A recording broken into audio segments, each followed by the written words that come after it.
সূরা কাউসার পাঠ করে সরিষায় ফু দিয়ে সাথে সাথে শত্রুকে নিস্তেজ করুন, দমন করুন, একেবারে শেষ করে ফেলুন।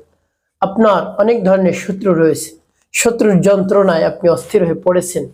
চতুর্দিক থেকে শত্রু আপনাকে হামলা করছে, ক্ষতি করছে, আপনি কিছুই করতে পারছেন না। শত্রুর অনেক জনবল রয়েছে, শক্তি রয়েছে, অর্থ সম্পদ রয়েছে, আপনি গরিব, কিছু করতে পারছেন না। আপনাকে শুধু নির্যাতন করে, অন্যায়ভাবে অত্যাচার করে, আপনি কিছুই করতে পারছেন না। যদি প্রতিবাদ জানান, তারপরে আরো বেশি জুলুম নির্যাতনের মাত্রা বৃদ্ধি করে, আপনি কিছুই করতে পারছেন না। প্রিয় ভাই বোনেরা, আমার দেখার নিয়ম যেভাবে সূরাতুল কাউসার পাঠ করে সরিষায় ফু দিন, সাথে সাথে শত্রু দমন হবে, নিস্তেজ হবে, একেবারে শেষ হয়ে যাবে। প্রিয় ভাই বোনেরা, আপনার শত্রু যতই শক্তিশালী হোক, আপনার কাছে এসে স্যালেন্ডার করবে, আমাকে মাফ করে দাও, আমি তোমার উপর অনেক অন্যায় করেছি, জুলুম করেছি, নির্যাতন করেছি, আর কখনো করব না, আমার ভুল হয়ে গেছে, তুমি মাফ করে দাও। এভাবে আপনার কাছে আপনার শত্রু ক্ষমা ভিক্ষা চাইবে। প্রিয় ভাই বোনেরা, যদি আমার দেখার নিয়ম অনুযায়ী আমলটি করতে পারেন, অনেক ধরনের শত্রু আপনার থাকতে পারে। জানের শত্রু, সন্তানের শত্রু, সম্পদের শত্রু। আপনি একা একা কোথাও বেরও হতে পারছেন না। কখনো যদি কোথাও বের হন, সাথে কাউকে নিয়ে আপনার বের হতে হয়, নাহলে আপনার জীবন নাশের আশঙ্কা রয়েছে। এতই মারাত্মক শত্রু আপনার রয়েছে। তারপর আপনার সন্তানের শত্রু, সন্তানকে খারাপ পথে নিয়ে যায়, কথা বলে, এটা ওটা বলে। তারপরে পরিবারের শত্রু থাকতে পারে, পরিবারের মধ্যে এসে এমন এমন কথা বলবে, আপনি নিজেও বুঝতে পারবেন না কি হয়ে গেল। আপনার পরিবারের মধ্যে ঝগড়াঝাটি লাগা শুরু হয়ে যায়। প্রিয় ভাই বোনেরা, তারপর সম্পদের শত্রু, আপনার সম্পদ নষ্ট করে, সম্পদের মধ্যে ক্ষতি সাধন করতে চায়। আপনি যে কাজই করেন না কেন, সেই কাজের মধ্যে কি করে ক্ষতি সাধন করতে চায়, আপনি বুঝতে পারেন না। প্রিয় ভাই বোনেরা, তো এভাবে যদি আপনার শত্রু থাকে, জানের শত্রু, মালের শত্রু, সন্তানের শত্রু, পরিবারের শত্রু, তাকে একেবারে শায়েস্তা করুন, দমন করুন, নিস্তেজ করে ফেলুন। আপনার আর কোনো ক্ষতি করতে পারবে না। প্রিয় ভাই বোনের, আমলটি কেমন করবেন আমি বলে দিচ্ছি। আমলটি করার ক্ষেত্রে আপনার কাছে যে জিনিসটি রাখতে হবে সেটি হলো কিছু সরিষা আপনার সামনে রাখতে হবে। বাটিতে করে অল্প কিছু সরিষা, 100 গ্রাম পরিমাণ সরিষা আপনি রাখবেন, তারপর ঢেকে রাখবেন। তারপরে আপনার যদি অজু থাকে তাহলে তো ভালো, অন্যথায় আপনি উত্তম রূপ অজু করবেন। উত্তম রূপ অজু করে পবিত্রতা অর্জন করে পবিত্র স্থানে আপনি বসবেন। তারপরে রব্বে কারিমের কাছে আপনি ক্ষমা প্রার্থনা করবেন। আস্তাগফিরুল্লাহ, আস্তাগফিরুল্লাহ, আস্তাগফিরুল্লাহ বা পূর্ণ ইস্তিগফারটি আপনি পাঠ করতে পারেন। আস্তাগফিরুল্লাহ রাব্বি মিন কুল্লি যামবিন ওয়া আতুবু ইলাইহি লা হাওলা ওয়া লা কুওয়াতা ইল্লা বিল্লাহিল আলিয়্যিল আযীম। এভাবে যখন ইস্তিগফার পাঠ করা হয়ে যাবে 3 বার, তারপরে 3 বার দুরূদ শরীফ সাল্লাল্লাহু আলাইহি ওয়াসাল্লাম, সাল্লাল্লাহু আলাইহি ওয়াসাল্লাম, সাল্লাল্লাহু আলাইহি ওয়াসাল্লাম। যখন ইস্তিগফার দুরূদ শরীফ পাঠ করা হয়ে যাবে, তারপরে সেই সূরাটি আপনি পাঠ করবেন। যখন পাঠ করবেন, মনে মনে রব্বি কারিমের কাছে বলবেন, আল্লাহ, শত্রুকে দমন করার জন্য আমলটি করতেছি, সূরাটি পাঠ করতেছি, শত্রুকে আপনি দমন করে দেন, নিস্তেজ করে দেন। আমি অনেক সমস্যার মধ্যে পড়ে গিয়েছি, শত্রুদেরকে কোনোভাবেই দমন করতে পারছি না, আমার জনবল নাই, অর্থ সম্পদ নেই, কিছু নাই আমার, শত্রুকে কেমন করে দমন করব, শুধু শুধু আমার উপর নির্যাতন চালায়, আপনি দমন করে দেন, নিস্তেজ করে দিন। এভাবে রব্বে কারিমের কাছে বলবেন, তারপরে আপনি সূরাটি পাঠ করবেন। সূরাটি পাঠ করে সরিষা ফু দিয়ে সেই সরিষা কি কি করবেন আমি বলে দিচ্ছি।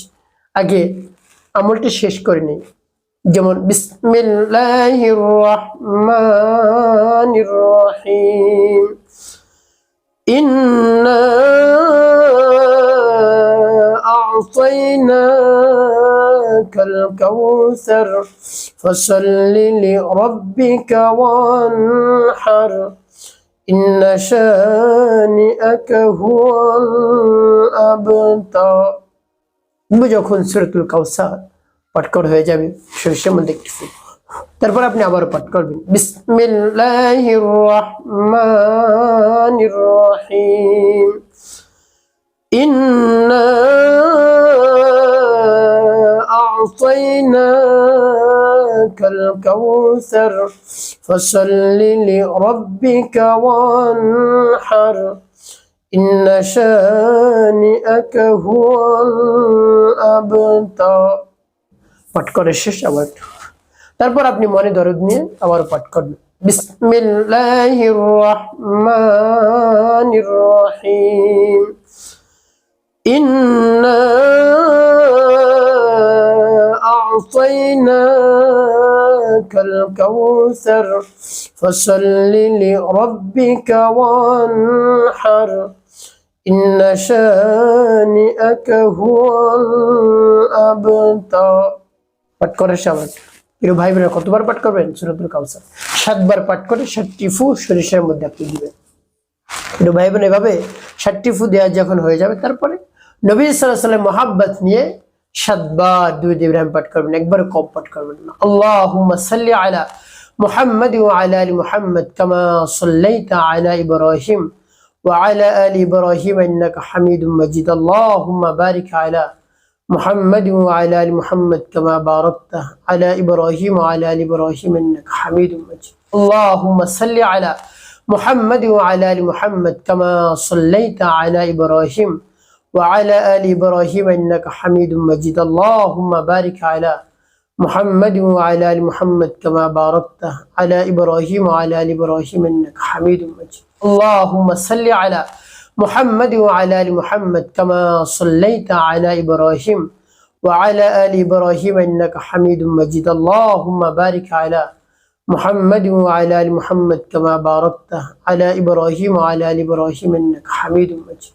اللهم صل على محمد وعلى آل محمد كما صليت على إبراهيم وعلى آل إبراهيم إنك حميد مجيد. اللهم بارك على محمد وعلى آل محمد كما باركت على إبراهيم وعلى آل إبراهيم إنك حميد مجيد. اللهم صل على محمد وعلى آل محمد كما صليت على إبراهيم وعلى آل إبراهيم إنك حميد مجيد. اللهم بارك على محمد وعلى آل محمد كما باركت على إبراهيم وعلى آل إبراهيم إنك حميد مجيد.